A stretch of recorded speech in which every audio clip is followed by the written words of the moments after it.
The legendary tale of Emperor Jimmu, the first emperor of Japan. The story of Emperor Jimmu is not merely a history but the divine origin myth of Japan itself, chronicled in the nation's oldest records, the Kojiki, Records of Ancient Matters, 712 CE, and the Nihon Shoki, Chronicles of Japan, 720 CE. It is a tale of divine descent, epic journey, and the rightful establishment of a heavenly mandate on earth. Divine heritage, the story begins not on earth but in the high heavenly plane, Takamagahara. Jimmu, originally known as Hiko Hohodemi, was the great-grandson of the sun goddess Amaterasu Omikami, the most revered deity in the Shinto pantheon. Amaterasu, concerned with the chaotic state of the earth, Ashihara no Nakatsukuni, entrusted her grandson, Ninigi no Mikoto, with the sacred mission to descend and pacify the land. She gave him the three sacred treasures, the Yata no Kagami, sacred mirror, the Yasakani no Magatama, sacred jewel, and the Kusanagi no Tsurugi, sacred sword. These items became the eternal symbols of the imperial throne.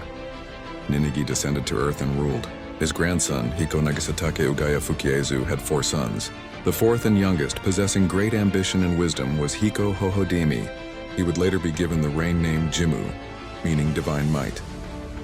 The Eastern Expedition. From his home in the land of Hyuga, modern-day Miyazaki Prefecture on Kyushu, the young prince surveyed his domain. He concluded that to rule justly and bring order to the land, he must move eastward to a more central and auspicious location. In the east there is a fair land encircled by blue mountains.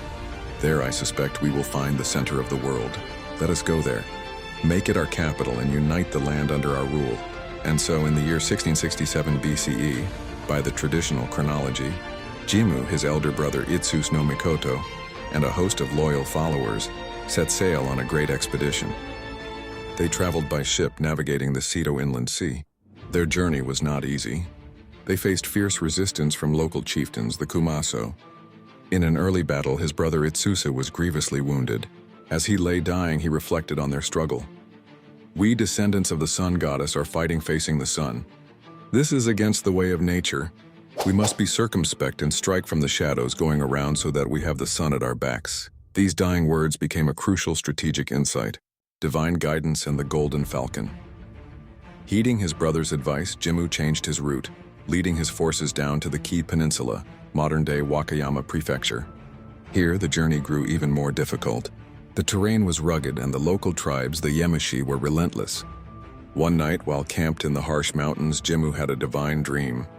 Amaterasu appeared to him and declared, "I will send you the Yatagarasu, the 3-legged crow, to be your guide. Follow it without fear." The next day, a magnificent giant crow with 3 legs descended from the sky. This celestial bird, embodying the will of Amaterasu, led Jimmu's army through impossible paths, showing them the way forward and scattering their enemies with its brilliant light.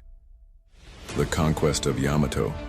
Guided by the Yatagarasu, Jimmu's forces emerged from the mountains into the rich land of Yamato, modern-day Nara Prefecture, the very fair land he had envisioned. The final challenge was Nagasunahiko, the long-legged man, a powerful local chieftain who mocked Jimmu's claim of divine ancestry.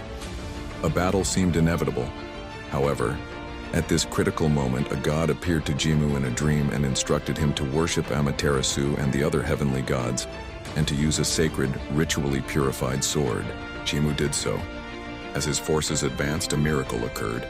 From the heights of a mountain, a mystical golden kite flew down and perched on the rim of Jimmu's bow. It shone with such a blinding divine light that Nagasunahiko's warriors were dazzled and confused, losing all will to fight. They were easily defeated. The enthronement with the land pacified and his rule unchallenged, Jimmu established his capital at Kashihara in Yamato.